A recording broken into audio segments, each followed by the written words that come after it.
एक गांव में एक लालची बिल्ली रहता था। वह गांव में घूम घूम कर खाने की तलाश करता था।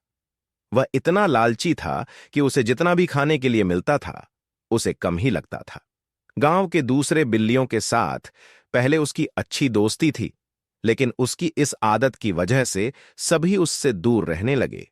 लेकिन उसे कोई फर्क नहीं पड़ा। उसे सिर्फ अपने भाईजन से मतलब था। कोई न कोई आते जाते उसे खाने के लिए कुछ न कुछ दे ही देता था।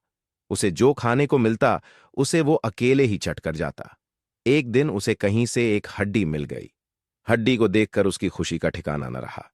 उसने सोचा कि इसका आनंद तो अकेले ही लेना चाहिए। यह सोचकर वो गांव से जंगल की ओर जाने लगा। रास्ते में वह पुल के ऊपर से नदी पार कर रहा था। तभी उसकी नजर नीचे नदी के ठहरे हुए पानी पर पड़ी।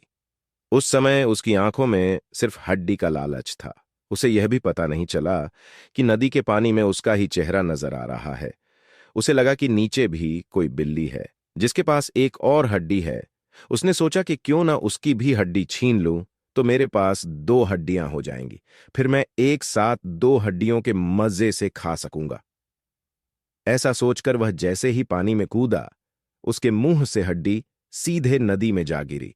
मुंह से छुटकर हड्डी के पानी में गिरते ही बिल्ली को होश आया और उसे अपने किए पर पछतावा हुआ। इस कहानी से हमें यह सीख मिलती है कि हमें कभी भी लालच नहीं करना चाहिए। लालच करने से हमारा ही नुकसान होता है।